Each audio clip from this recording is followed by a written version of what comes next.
ვლადიმერ პუტინის მასშტაბური ყოველწლიური ეკონომიკური ფორუმი სანქტ-პეტერბურგში სრულიად კატასტროფად გადაიქცა. სანამ კრემლი ცდილობდა მსოფლიოს ეჩვენებინა, რომ რუსეთის ეკონომიკა სრულიად წესრიგშია, უკრაინული შორ-მანძილზე მოქმედი დრონები 1000 კილომეტრზე მეტი დაფრინავდნენ და პირდაპირ სამიტის მახლობლად მდებარე საზღვაო არსენალს დაარტყეს. და თვითონ ღონისძიების შიგნითაც კი რუსეთის მაღალი თანამდებობის პირები კამერაზე დააფიქსირეს, როგორ ეხვეწებოდნენ ჟურნალისტებს, რომ შეწყვიტონ ომზე კითხვების დასმა. მაგრამ იცით, კრემლის რბილ ძალაზე ყველაზე დიდი დარქმა პირველივე დღეს მოხდა. სწორედ მაშინ, როცა სამიტი გაიხსნა, ზელენსკიმ მედია გვერდი აუარა და საჯარო მშვიდობის წერილი პირდაპირ დედამიწის ყველა ქვეყანას გაუგზავნა, მათ შორის რუსეთსაც. მან მთლიანად გადაიტანა გლობალური ყურადღება ეხება. ღიად დასცინა პუტინის 26 წლიან მმართველობას და სასტიკად შეახსენა, რომ 73 წლის ასაკში მისი დრო სწრაფად იცურება. კულისებში არსებული პანიკა უკვე შეუძლებელია დამალვა. იმისათვის, რომ რუსულ საზოგადოებას არ გაეზიარებინა სანქტ-პეტერბურგის დაბომბვის კადრები, მთავრობამ განზრახ გათიშა ინტერნეტი ქვეყნის მეორე უდიდეს ქალაქში. ამ ვიდეოში ყველაფერს დეტალურად განვიხილავთ. ზელენსკის მოულოდნელი სამშვიდობო წინადადება, ყირიმის სრული საზღვაო ბლოკადა და კატასტროფული გაფრთხილებები, რომლებიც ახლა პუტინის შიდა წრიდან მოდის. როგორც იცით, კრემლის კორუფციის გამომჟღავნება, ფრონტის ხაზზე დრონების დარტყმები და სენსიტიური საერთაშორისო გაჟონვები გარანტირებული გზაა, რომ YouTube-ზე ჭრილოვანი ბანი დაგადონ. ამიტომ გთხოვთ, დაგვეხმაროთ და დააჭიროთ ქვემოთ მოწონებისა და გამოწერის ღილაკებს. ეხლა კი დავიწყოთ. იმის გასაგებად, თუ რატო იყო ეს ფორუმი პუტინისთვის ასეთი მნიშვნელოვანი, უნდა გაიგოთ, როგორი ადამიანია სინამდვილეში პუტინი. იმიტომ რომ პუტინს მხოლოდ ომების მოგება არ სურს. მას სურს, რომ ომის გამარჯვებულადაც გამოჩნდეს. და როცა მიხვდებით, რამდენად მნიშვნელოვანია მისთვის რბილი ძალა, უფრო კონკრეტულად რუსეთის რბილი ძალა და მისი პირადი რბილი ძალა, ყველაფერი მთელი ეს კვირა უფრო გასაგები ხდება. და მე არ ცდილობ ეს გადამეტებულად წარმოვაჩინო. პუტინი მართლაც რბილ ძალაზე აკვიატებულია. მისი მთელი კარიერის განმავლობაში ერთადერთი შემთხვევები, როცა პუტინმა კამერაზე ინგლისურად ისაუბრა, იყო მაშინ, როცა პირადად ცდილობდა მსოფლიო დაერთმუნებინა, რომ ზამთრის ოლიმპიადა რუსეთში ჩატარებულიყო, ან 2018 წლის მსოფლიო ჩემპიონატი რუსეთში ჩატარებულიყო, ან მსოფლიო ექსპო რუსეთში ჩატარებულიყო. მას სურდა ყურადღება რუსეთზე ყოფილიყო და ამისთვის მზად იყო დაეთმო თავისი ერთადერთი წესი, რომ ყოველთვის მხოლოდ რუსულად ლაპარაკობს. სინამდვილეში ამ ომის დროსაც კი, ვთქვათ, როცა ის მოლაპარაკებებს აწარმოებს შეერთებულ შტატებთან, როცა დონალდ ტრამპთან და ამერიკულ დელეგაციასთან საუბრობს, ინგლისურად არ ლაპარაკობს. ის რუსულად ლაპარაკობს, რადგან ეს უპირატესობას აძლევს. მიუხედავად იმისა, რომ ინგლისური ესმის, შეუძლია დრო მოიგოს პასუხის გასაცემად ან კითხვების მოსაფიქრებლად. მაგრამ როცა მას რბილი ძალა სჭირდებოდა, მზად იყო ინგლისურად საჯაროდ, კამერის წინ ელაპარაკა. და სანამ ამას გავითვალისწინებთ, დავიმახსოვროთ, რაზე იყო ეს ეკონომიკური ფორუმი სინამდვილეში. ეს სწორედ ესეთი მომენტი უნდა ყოფილიყო, უბრალოდ უფრო მცირე მასშტაბით. მას სურდა ყურადღება რუსეთზე ყოფილიყო, მას სურდა ყურადღება საკუთარ თავზე მიეპყრო. ეს სანქტ-პეტერბურგის ეკონომიკური ფორუმი თითქოს დავოსის იაფფასიანი ასლია, რადგან რუსეთს დავოსზე ნამდვილად არ იწვევენ. მას თავისი რაღაცის შექმნა სურდა. და როგორ ფიქრობთ? თუ ასეთი შემთხვევითი ბიჭი, როგორიც მე ვარ YouTube-ზე, ამას იცის. ზელენსკი კი ნამდვილად იცის ეს. და სწორედ ამიტომ ზელენსკიმ ამ სამიტის პირველ დღეს წერილი გამოაქვეყნა. და ამ წერილმა ფაქტობრივად მთელი ყურადღება ამ სამიტიდან უკრაინაზე გადაიტანა. ეხლა ამ წერილის ასლი, რომელსაც ეკრანზე ხედავთ, გაგზავნილი გაგზავნილი იყო პუტინთან და ასევე მსოფლიოს ყველა ქვეყანაში. და რა თქმა უნდა, ის სოციალურ ქსელებშიც გამოაქვეყნეს, რომ ჩვენნაირ ხალხსაც ენახა. ეხლა ეს გრძელი წერილია, დაახლოებით 4 გვერდის სიგრძის. თელს წერილს არ წაგიკითხავთ, მაგრამ მთავარ მომენტებს გაგიზიარებთ. და აუცილებლად უნდა წაგიკითხოთ პირველი 2 აბზაცი, რადგან ეს თითქმის პოეზიას გავს. მოусმინეთ. ეხლა წერილი მიმართულია რუსეთის ფედერაციის პრეზიდენტს, ანუ პუტინს და მასში წერია. როდესაც თქვენ ხელისუფლებაში მოხვედით რუსეთში 26 წელზე მეტი ხნის წინ, უკრაინაში ბევრი ადამიანი თქვენზე დადებითად იყო განწყობილი. ასე იყო მაშინ. მაგრამ ეს უკვე წარსულია. ეხლა უკრაინელთა აბსოლუტური უმრავლესობა დადებითად აფასებს იმას, რომ ჩვენი შორ-მანძილზე მოქმედი დრონები ეწვივნენ თქვენს ფორუმს სანქტ-პეტერბურგში გახსნის დღეს. ეს ჩვენ წინა ვიდეოში განვიხილეთ. დრონებმა დაფარეს 1000 კილომეტრზე მეტი მანძილი, დაახლოებით 700 მილი, როგორც ძალიან კარგად იცით. ეს მანძილი ჩვენი შესაძლებლობების ზღვარი არ არის. თქვენ უკვე გესმით, რაზე იქნება ეს ნამდვილი წერილი. ის პუტინისთვის სასიამოვნო არ იქნება. ასე რომ, მოდით მოკლედ გითხრათ მთავარი. ისაუბრობს პუტინის დალაუფლების 26 წლიან მმართველობაზე და ყველა არჩევნებში გამარჯვებაზე. შეგიძლიათ წარმოიდგინოთ პუტინი ამას როგორ ახერხებს. ეხლა მთელი წერილი რამდენჯერმე დასცინის პუტინს, მაგრამ მისი ძირითადი მესიჯი სინამდვილეში ძალიან ჭკვიანურია. და წერილი მხოლოდ პუტინს არ ეხება, ის რუს ხალხსაც მიმართავს. ეხლა სამწუხაროდ, თუ მე ფსონებს ვდებდი, ვითხოვდი, რომ რუსი ხალხი ამას ალბათ ვერ ნახავს. მე ეჩვება, რომ მათ ეს რუსულ ინტერნეტში ნახონ. ის ძალიან მკაცრად კონტროლდება. ის ნელ-ნელა ფაქტობრივად ჩინეთის დიდ firewall-ად იქცევა. და ამას გარდა მე ეჭვება, რომ რუსული მედია ამას გააშუქებს, როგორც თქვენ მალე ნახავთ. რადგან ზოგიერთი რამ, რასაც ის ამბობს, ვფიქრობ პუტინს შეეშინდება რუს ხალხს აჩვენოს, განსაკუთრებით იმ ადამიანებს, რომლებიც ამ ომით გაბრაზებულები არიან და ასეთი ხალხი რუსეთში სულ უფრო მრავლდება. მაგრამ წერილში ძირითადად წერია, რომ ომი რუს ხალხს არ უნდა, უკრაინელ ხალხსაც არ უნდა, ზელენსკისაც არ უნდა ეს ომი. ერთადერთი ადამიანი, ვისაც მართლა უნდა ეს ომი, პუტინია. ის პუტინის პირადი გადაწყვეტილებით დაიწყო და პუტინის გამო გრძელდება. და თუ პუტინს ომის შეჩერება უნდა, ამას ახლავე შეძლებს საზღვარზე, ფრონტის ხაზზე, სადაც ორივე მხარე იბრძვის. და შემდეგ შეუძლიათ მოლაპარაკებების განახლება. მოლაპარაკებების განახლება ნებისმიერ ადგილას შეუძლიათ. ზელენსკი ამბობს, რომ მე მოსკოვში არ ჩამოვალ, როგორც შენ მეუბნები ან თხოვ. და ვიცი, რომ შენ კიევში არ ჩამოხვალ. შენთვის პოლიტიკურად შეუძლებელია კიევში ჩამოსვლა. ასე რომ, ამას შენგან არ ვითხოვ. ზელენსკი ამბობს, რომ შეიძლება ნეიტრალურ ქვეყანაში ვისაუბროთ პირისპირ. მე და შენ შეგვიძლია ეს საკითხი გადავწყვიტოთ. შეგვიძლია წავიდეთ შვეიცარიაში, თურქეთში ან ნებისმიერ არაბულ ქვეყანაში, რომელსაც შენ ენდობი და მეც ვენდობი და შეგვიძლია იქვე გადავწყვიტოთ ეს საკითხი ახლავე. მაგრამ ეს მხოლოდ თხოვნა არ არის. ეს ასევე არის გაფრთხილება იმისა, რაც რუსეთს ელოდება. ის ამბობს, შეხედეთ მსოფლიოს. რუსეთის მოკავშირეები ერთის შემდეგ ერთი ტოვებენ მას. სულ ახლახან უნგრეთის ვიქტორ ორბანი, რომელიც ადრე ევროკავშირში რუსეთის დიდი მხარდამჭერი იყო, არჩევნებში დამარცხდა. ეხლა მე მეჭვება, რომ ის მხოლოდ რუსეთის გამო დამარცხდა. სხვა ბევრი საკითხიც იყო, მაგრამ დარწმუნებული ვარ, რომ რუსეთის მხარდაჭერა ერთ-ერთი მთავარი მიზეზი იყო, რატომაც ბევრ ადამიანს ის არ მოსწონდა. სინამდვილეში ვიცი, რომ რუსეთის მხარდაჭერა იყო მთავარი მიზეზი, რატომაც უნგრეთის გარეთაც ბევრ ადამიანს ვიქტორ ორბანი არ მოსწონდა. როგორც წარმოიდგენთ, ეს დიდი ამბავი იყო. უკრაინა, ქვეყანა, რომელსაც ესხმიან თავს, საჯაროდ სთავაზობს რუსეთს სამშვიდობო წინადადებას. სწორედ ამ დიდ ეკონომიკურ ფორუმამდე, სადაც პუტინი მსოფლიოს წამყვან მოაზროვნეებს იწვევს, ის იწვევს ისეთ ადამიანებს, როგორიცაა კენდის ოუენსი და ენდრიუ თეიტი, რათა ერთად მოიფიქრონ, როგორ გადაჭრან რუსეთის პრობლემები. რა თქმა უნდა, პუტინს ეს არ უნდოდა, მაგრამ სამწუხაროდ მას ამის გადატანა მოუწია. ეხლა ამ წერილის გამო პუტინი რთულ მდგომარეობაში აღმოჩნდა. დაიხსენეთ, 4 წლის განმავლობაში პუტინი რუსებს ეუბნებოდა, რომ აი ჩვენ აღმოსავლეთ უკრაინას მთლიანად ავირებთ. სინამდვილეში მან ასევე საჯაროდაც და არასაჯაროდაც იურიდიულად უკვე აღმოსავლეთ უკრაინის ტერიტორიები რუსეთის ნაწილად გამოაცხადა. მან ეს ტერიტორიები რუსეთის ნაწილად აქცია, ამიტომ ვერ შეაჩერებს ომს ფრონტის ხაზზე, რადგან ეს პუტინისთვის სახის დაკარგვას ნიშნავს. ის დაკარგავდა იმ მხარდაჭერასაც კი, რაც ომის მომხრე ზოგიერთი ადამიანისგან აქვს. მეორე მხრივ, თუ პუტინი ამ შეთავაზებას ახლა უარყოფს, ის გახდება ადამიანი, რომელსაც მშვიდობა არ უნდა. ის ხდება ადამიანი, რომელმაც ეს ომი დაიწყო და ის ხდება ადამიანი, რომელსაც ამ ომის გაგრძელება უნდა. ესეც არ არის კარგი მდგომარეობა, რადგან რუსეთმა თითქმის მთელი გასული წელი გაატარა იმით, რომ თითქოს მშვიდობა სურდა. თითქოს უკრაინას არ უნდა მშვიდობა. ახლა კი სიტუაცია იცვლება. ეხლა საბედნიეროდ ჩვენთვის პუტინმა მართლაც უპასუხა. როგორც თქვი, ეს განცხადება პუტინის დიდი სამიტის წინა დღეს გაკეთდა. როცა სცენაზე ავიდა, მას ამაზე კითხეს და მან საკმაოდ ვრცელი პასუხი გასცა. დაახლოებით 10 წუთის განმავლობაში მან მხოლოდ ამ წერილზე ისაუბრა კითხვა-პასუხის სესიაში. რა თქმა უნდა, მთელს ვიდეოს არ გაჩვენებთ, მაგრამ მთავარ ნაწილებს გაჩვენებთ. ეხლა ერთი რამ დამავიწყდა. ზელენსკი პუტინის ასაკს დასცინოდა. პუტინი ახლა 73 წლისაა, ხოლო ზელენსკი მხოლოდ 48 წლისაა და ზელენსკიმ ფაქტობრივად თქვა: "ნახე, შენი დრო მოდის. შეიძლება შენ წახვიდე, სანამ ეს ომი დასრულდება. ასე რომ, შენ ვერ ნახავ იმ ომის დასასრულს, რომელიც თავად დაიწყე." მოდი ახლა ეს შევაჩეროთ, იმიტომ რომ მე აქ კიდევ დიდხანს ვიქნები, ბევრად უფრო დიდხანს ვიდრე შენ. იცით რა, როგორც ჩანს, ეს ძალიან შეეხო პუტინს, რადგან მან მაშინვე ასე უპასუხა. მოусმინეთ. პირველ რიგში წერილის ავტორი მან ჩემი ასაკი ახსენა. ამიტომ ხოდა, რა უნდა ვქვა? რა თქმა უნდა, ყველა უნდა დაფიქრდეს საკუთარ ასაკზე. მაგრამ მე მგონია, რომ ბევრი სხვა პოლიტიკური ფიგურა ჩემს ასაკში ასრულებს თავის მოვალეობებს. და ზოგიერთი მათგანი კიდევ უფრო ასაკოვანია. მთავარი არ არის ასაკი, თუმცა ეს მნიშვნელოვანია. რა თქმა უნდა, ნამდვილად მნიშვნელოვანია. მაგრამ მთავარი არ არის ასაკი. მთავარი არის უნარი და შრომის ეფექტურობა. ჩემს ზოგიერთ კოლეგას, რომლებიც კიდევ ერთხელ ვიმეორებ, უფროსები არიან, საკმაოდ ბევრი ენერგია აქვთ. კარგად ასრულებენ საქმეს თუ არა, ეს პოლიტიკური შეფასების საკითხია. მაგრამ მთლიანობაში ისინი აქტიურად მუშაობენ. ეხლა მართალია, როგორც პუტინმა თქვა, სოფლიოში არიან ლიდერები, რომლებიც პუტინზე უფროსები არიან.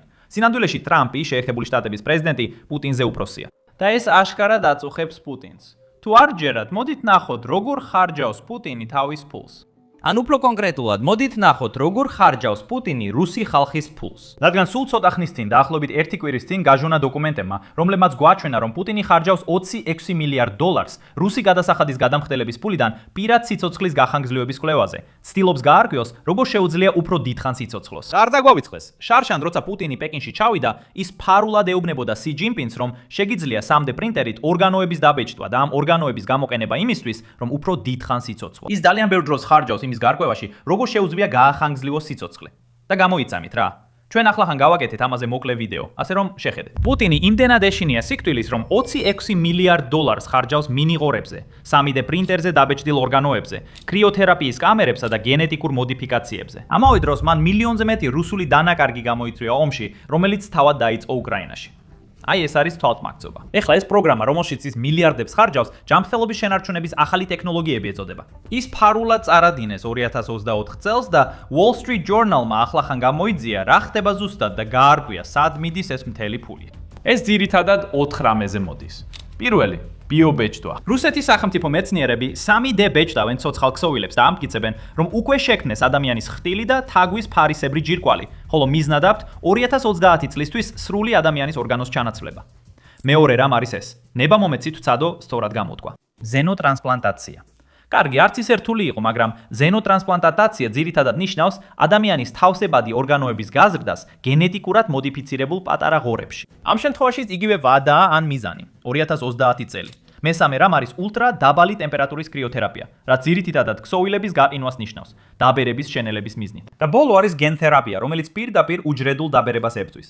პირველი რეალური მინიშნება იმისა, რომ ეს ყველაფერი ხდებოდა, გასულ სექტემბერში გამოჩნდა. პეკინში სამხედრო აღლუმის დროს პუტინი გამოიჭირეს, როცა სი ჯინპინს ეუბნებოდა, რომ ადამიანებს ორგანოების შეცვლა და უკდავების მიღწევა შეუძლიათ. იმ მომენტში ყველა მიცინა ამაზე. მაგრამ იცით რა იყო საეჭვო? ყველა ვინც ვიდეო გამოაქვეყნა, თქვა დიდი კომპანიები, როგორიცაა Bloomberg ან Reuters, ყველა მიიღო გავრცელების შეწყვეტის მოთხოვნის წერილი ჩინეთის მთავრობისგან. ეს ნიშნავს, რომ ჩინეთის მთავრობას არ სურდა ხალხს გაეზიარებინა ეს ვიდეო, სადაც სი ჯინპინი და პუტინი უკდავებაზე საუბრობენ. მაგრამ როგორც ჩანს, მათ ინტერნეტის პირველი წესი დაავიწყდათ. რაც უფრო მეტად ცდილობ რაღაცის დამალვას, მით უფრო მეტი ადამიანი ინტერესდება მასით. ეხლა კი ვიცით, რომ ეს პროგრამა არსებობს და მას პუტინთან ძალიან დაახლოებული 2 ადამიანი მართავს. ერთ-ერთი მათგანი მისი ქალიშვილია მარია ვორონცოვა, ენდოკრინოლოგი, რომელიც რუსეთის სახელმწიფო მხარდაჭერილ გენეტიკურ პროგრამებს ხელმძღვანელობს. მეორე ადამიანი ფიზიკოსი მიხაილ კოლოჩჩაკია, რომელიც კოლოჩჩაკის ინსტიტუტს ხელმძღვანელობს. რუსეთი ამ პროგრამას საზოგადოებრივი სიკეთისთვის განკუთვნილ პროგრამად ასაღებს. მაგრამ ეს რუსი მოქალაქეებისთვის ცოტა რთულად მისაღებია. საკმაოდ აშკარაა, რომ პუტინს პირადი აკვიატება აქვს უკდავებაზე. რუსი მამაკაცების სიცოცხლის საშუალო ხანგრძლივობა დაახლოებით 68 წელია, ხოლო პუტინი უკვე 73 წლისაა, რაც უკვე ეროვნული საშუალოს ზემოთაა. და იცით რა? მისი პირადი ექიმი, ის კაცი, რომელმაც საჯაროდ განაცხადა, რომ ადამიანები 120 წლამდე უნდა იცოცხლონ, სინამდვილეში 2 წლის წინ 67 წლის ასაკში გარდაიცვალა. დარწმუნებული ვარ, ეს პუტინს ძალიან ააფიქრებს თავის მომავალზე და სწორედ ამიტომ ხარჯავს ამდენ ფულს. როგორც არ უნდა იყოს, დაუბრუნდეთ ეკონომიკურ ფორუმს და ყურადღება გავამახვილოთ ყველაზე მნიშვნელოვან ნაწილზე, სადაც პუტინი ამბობს, რომ ის არ აპირებს ზელენსკისთან მოლაპარაკებებს, რადგან საბოლოო ჯამში წერილი უპატივცემულო და უხეში იყო და ასე მოლაპარაკებებს არ იწყებენ. ცხადია, წერილში იყო ისეთი საკითხები, რომლებმაც მასზე იმოქმედა. მოусმინეთ მის პასუხს მათი უარის შესახებ. ვლადიმირ ვლადიმიროვიჩი პუტინი. ვლადიმირ პუტინისთვის ეკონომიკური ფორუმი ასევე პოლიტიკური სცენაა. მან ეს გამოიყენა ვლადიმირ ზელენსკის ღია წერილის დასაცილებლად. უკრაინის პრეზიდენტმა მას დასცინა ასაკზე, რუსეთის წარუმატებლობებზე ომში, მაგრამ შესთავაზა შეხვედრა მშვიდობის შესახებ საუბრისთვის. მართალია, რომ სისასტიკის ელემენტები არსებობს. ამ წერილის ზოგიერთი ნაწილი უბრალოდ უხეშია. ეს რისთვის არის? შეხვედრისა და მოლაპარაკებების მოსაწყობად, ან ამის შეუძლებლად ქცევისთვის. მე მგონია, რომ ეს მეორეა.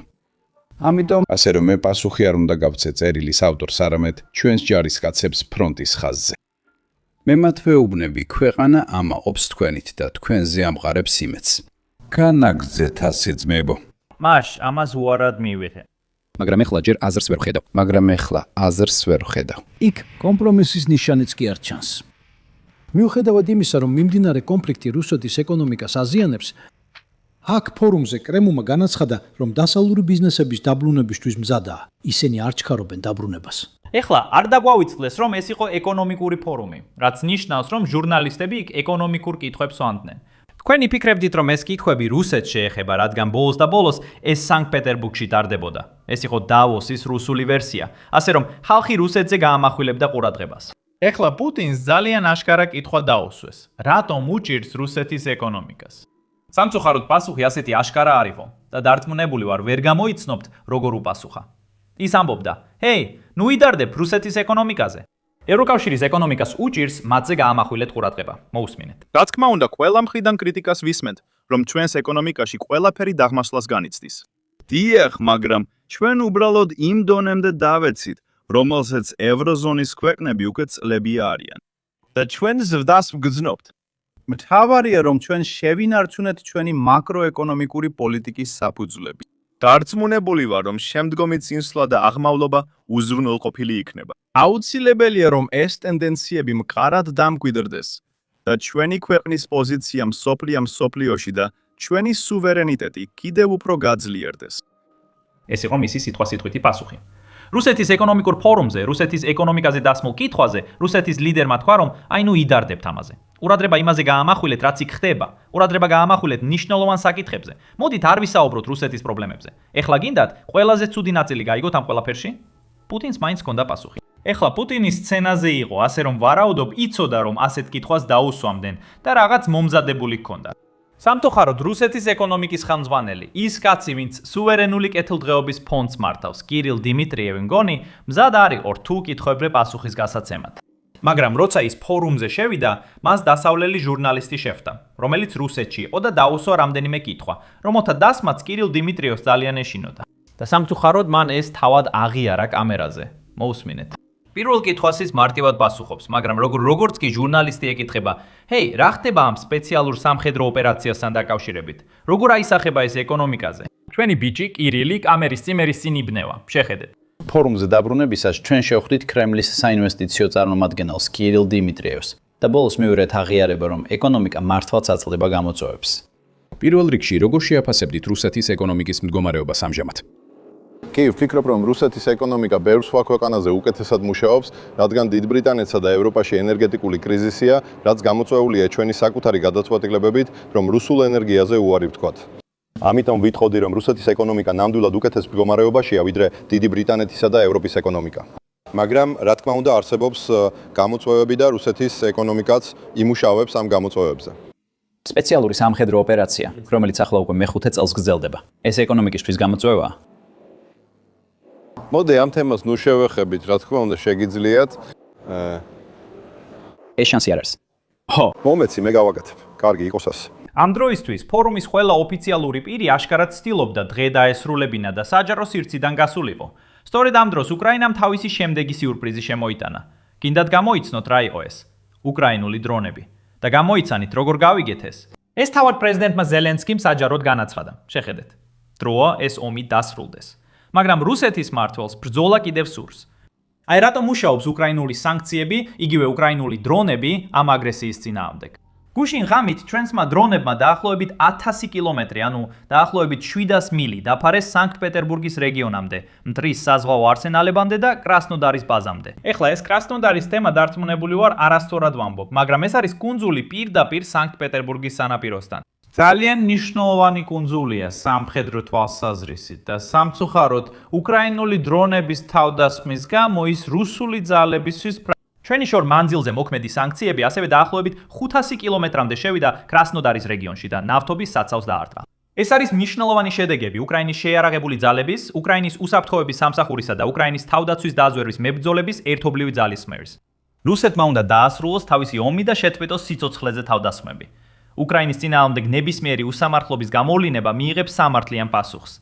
ეს აღარ არის 2022 წელი. უკრაინას აქვს საპასუხო დარტყმის შესაძლებლობა და ისინი ძლიერად პასუხობენ. ეხლა ის საბრძოლო მასალის საწყობი, რომელიც უკრაინელებმა დაარტყეს სანქტ-პეტერბურგში, საკმაოდ დიდი ხნის განმავლობაში იფეთქებდა. ეს ნიშნავს, რომ რუსები გაეღვიძათ ფეიერვერკებზე, რომლებსაც არ ელოდნენ. მნიშვნელოვანია გვახსოვდეს, რომ ეს არის რუსეთის მეორე უდიდესი ქალაქი. და ის ფეიერვერკები, რასაც რუსები ისმენდნენ, ეს არ არის 4 ივლისის ფეიერვერკები, რასაც ჩვენ აქ ვისმენთ.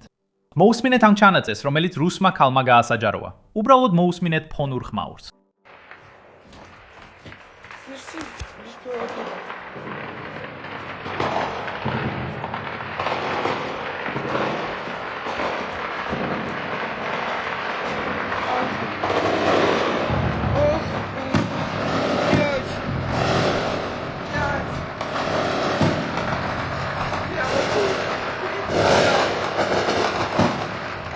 შემდეგ გვაქვს კიდევ ერთი ჩანაწერი რუსი კაცისგან, რომელიც ზუსტად აღწერს იმას, რასაც ის ისმენს და რასაც ხედავს. ნახეთ. ღმერთო ჩემო, ეს უბრალოდ სიგიჟეა. ხო. კარგი, მოდი წავიდეთ აქედან. მოკლედ, საწყობები მთავარ არენასთანაა, სანქტ-პეტერბურგისთან, მგონი ყველაფერი ფეთქდება.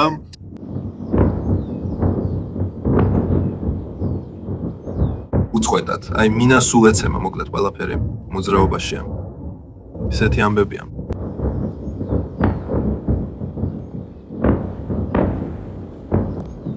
Такие дела. ეხლა აი უცნაური ნაწილი. დღის დანარჩენ დროს თითქმის არანაირი კადრი არ გავრცელებულა სანქტ-პეტერბურგიდან, რაც უჩვეულოა, რადგან როგორც თქვი, ეს დიდი ქალაქია. ეს იმიტომ, რომ პუტინმა რეალურად გათიშა ინტერნეტი. მილიონობით ტელეფონი და კომპიუტერი უბრალოდ ვერ უკავშირდებოდა სამყაროს, ვერ უკავშირდებოდა ინტერნეტს, რადგან პუტინს არ სურდა დრონების შეჩერება. მას უბრალოდ სურდა, ხალხს აღარ ესაუბრა ამაზე. ამიტომაც მან უბრალოდ გათიშა კომუნიკაციის საშუალებები და საკმაოდ დარწმუნებული ვარ, რომ რუსეთმა ეს სტრატეგია უკვე გამოიყენა ადრე. გონია, რომ სადღაც ძველ საბჭოთა კავშირის ფილმში მსგავსი რამ მინახავს. არ ვიცი, თქვენ რას ფიქრობთ, მაგრამ ჩანს, რომ პუტინი წარმატებით აღადგენს საბჭოთა კავშირს. უბრალოდ არა იმ გზით, როგორც მას სურდა. ალბათ ეს ხდება მაშინ, როცა ორდღიან სპეციალურ სამხედრო ოპერაციას იწყებ. ახლახან Wall Street Journal-მა გაავრცელა ინფორმაცია, რომ უკვე რუსი ელიტებიც კი გამოდიან ამ ომის წინააღმდეგ და აკრიტიკებენ იმას, თუ როგორ ატარებს მას პუტინი. სინამდვილეში ადამიანები, რომლებიც 2022 წელს ამ ომს მხარს უჭერდნენ, ახლა მის წინააღმდეგ გამოდიან. ასე რომ ეს აშკარად არ არიან ადამიანები, რომლებიც რუსეთის აგრესიას ეწინააღმდეგებიან. ისინი რუსეთის დამარცხებას ეწინააღმდეგებიან. ეს არის თემა, რომელსაც დეტალურად განვიხილავ ჩვენი Insider წევრებისთვის და ასევე YouTube-ის წევრებისთვის. თუ გსურთ სრული ანალიზი იმის შესახებ, ვინ უპირისპირდება პუტინს, რას ამბობენ ისინი და რას ნიშნავს ეს მისი ძალაუფლებისთვის, შეგიძლიათ გახდეთ არხის წევრი ქვემოთ მოცემული ბმულით, ან ეწვიოთ Basics Insiders. თქვენი მხარდაჭერა გვაძლევს საშუალებას, რომ ეს ვიდეოები მუდმივად გამოვაქვეყნოთ და ნამდვილად ვაფასებთ თითოეულ თქვენგანს, ვინც რეგისტრირდება. კიდევ ერთხელ შეგიძლიათ გახდეთ წევრი ქვემოთ, ან ეწვიოთ Basics Insiders. ჩვენ ყოველ კვირას ბევრ ვიდეოს გამოვაქვეყნებთ წევრებისთვის და რა თქმა უნდა, თქვენი მხარდაჭერა გვაძლევს ძალას გავაგრძელოთ მუშაობა.